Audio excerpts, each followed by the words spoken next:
বাংলাদেশের সম্পদ ও শিল্প ১৬৭ পৃষ্ঠা। পাট, জুট। পাট বাংলাদেশের প্রধান অর্থকরী ফসল। তাহলে বাংলাদেশের প্রধান অর্থকরী ফসল কোনটা? পাট। তাহলে বাংলাদেশের প্রধান অর্থকরী ফসল কোনটা? পাট।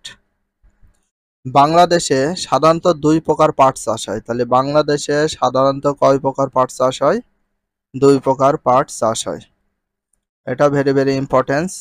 এটা very very importance.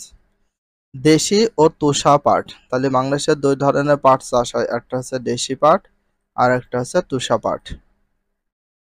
Rangpur, Mymensingh, Faridpur, Comilla, Jessore, Dhaka, Kushtia, Jamalpur, Tangail, Pabna প্রভৃতি জেলায় পাট চাষ ভালো হয়। তাহলে কোন কোন জেলায় সবচেয়ে বেশি ভালো হয় পাট চাষ? রংপুর, ময়মনসিংহ, ফরিদপুর, কুমিল্লা, যশোর, ঢাকা, কুষ্টিয়া, জামালপুর, টাঙ্গাইল, পাবনা প্রভৃতি জেলায় পাট চাষ ভালো হয়। তাহলে এসব অঞ্চলে পাট চাষ সবচেয়ে বেশি ভালো হয়। তাহলে বাংলাদেশের প্রধান অর্থকরী ফসল কোনটা? পাট। বাংলাদেশে সাধারণত কয় প্রকার পাট চাষ হয়? দুই প্রকার, একটা দেশি পাট আর একটা তুষা পাট। আর কোন কোন জেলায় হয় সেটা তোমাদের মনে রাখতে হবে।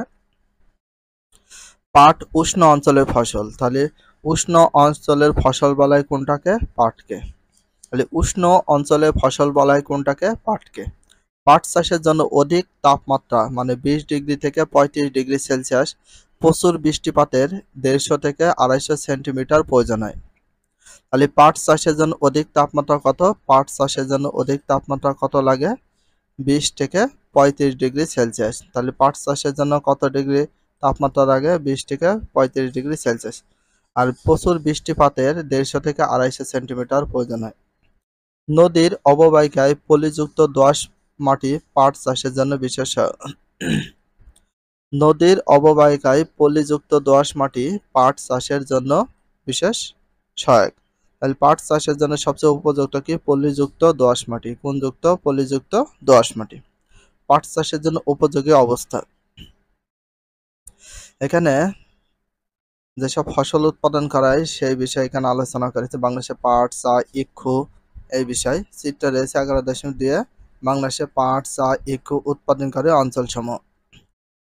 তো দেখো, ইক্ষু ইক্ষু বলতে কি বোঝায়? যেটাকে বলা হয় সুগার ক্যান, যেটাকে আমরা বলি আখ। আবার অনেকে আঞ্চলিক ভাষায় বলা হয় কুসুর বলে, আখ বলে অথবা ইক্ষু। ইক্ষুর ইংলিশ হচ্ছে সুগার ক্যান। চিনি ও গুড় উৎপাদনের জন্য ইক্ষু বাংলাদেশের গুরুত্বপূর্ণ ফসল। তাহলে বাংলাদেশের গুরুত্বপূর্ণ ফসল কোনটা?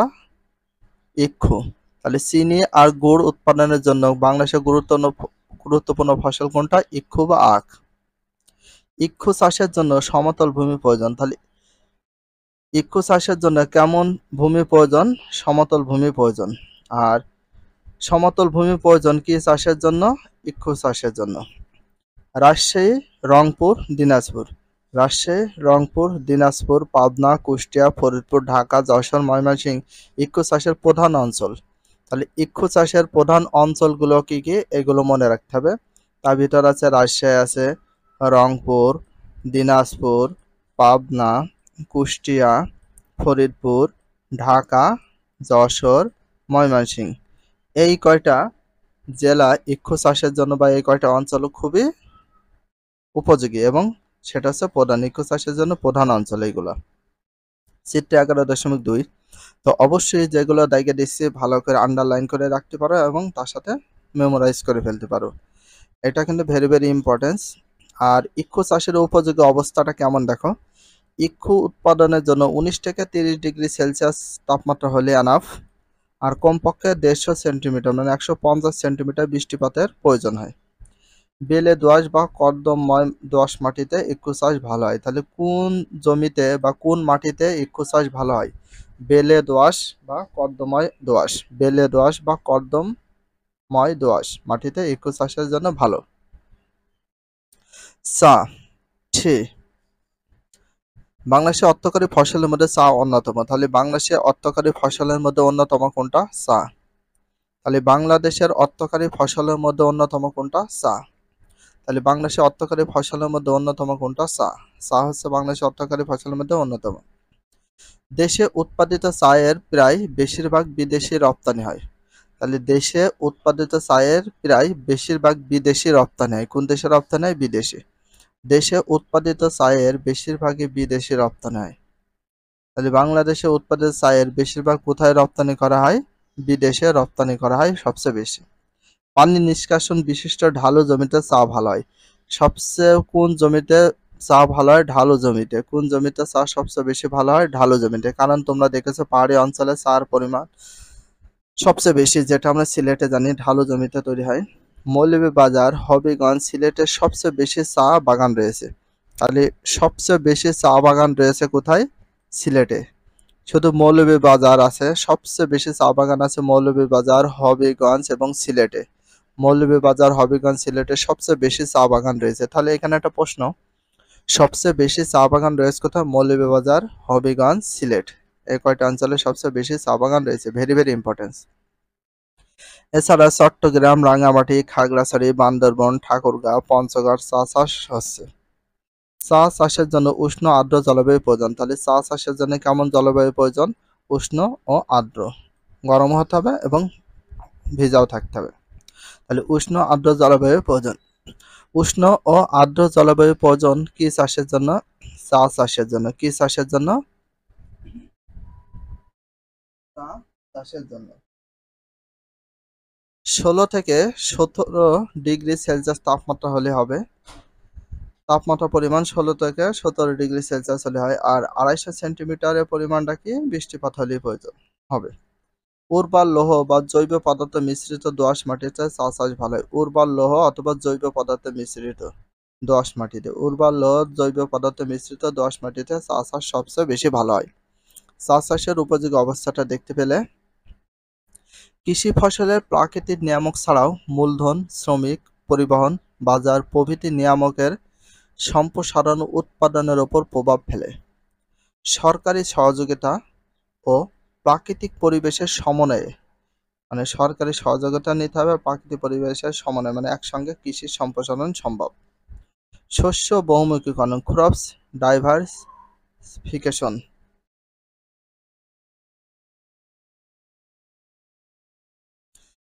তাহলে শস্য বহুমুখীকরণ, ক্রস ডাইভার্সিফিকেশন।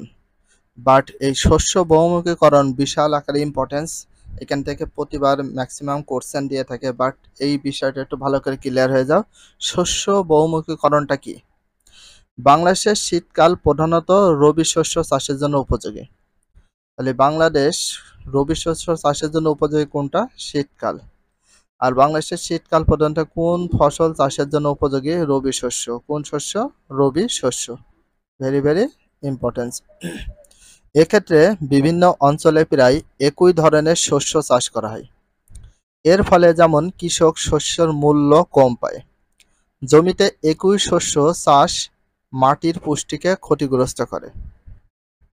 তাহলে জমিতে একই শস্য চাষ মাটির পুষ্টিকে কি করে? ক্ষতিগ্রস্ত করে। পাশাপাশি বহু ধরনের শস্য চাষ উচ্চ মূল্য প্রাপ্তিতে কৃষককে উপকৃত করে।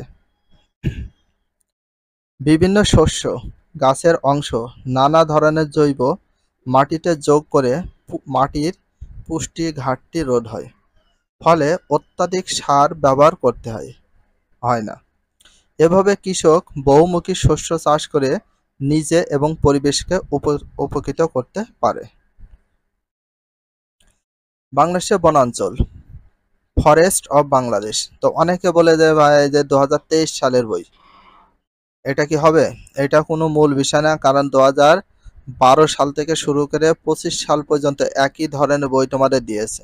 বাট এই পিডিএফ ফাইলটা অনেক ক্লিয়ার। আর এখন বর্তমানে যেসব পিডিএফ ফাইল দিয়েছে এতটা মন করো অস্পষ্ট, বোঝাই যায় না। অনেক সাবজেক্টে তো বোঝা যাচ্ছে না, আর কয়েকটা সাবজেক্টে মিল নেই, সেগুলো তো অনেক প্রবলেম হচ্ছে। তো এই কারণে আমরা 2023 সাল 24-25 আমরা যাই বলি না এখন, 2012 সালের বই কিন্তু তোমাদের দেওয়া হয়েছে 2025 সালে এই কোয়ালিটির বই। তো একই বই, এই জন্য এরকম।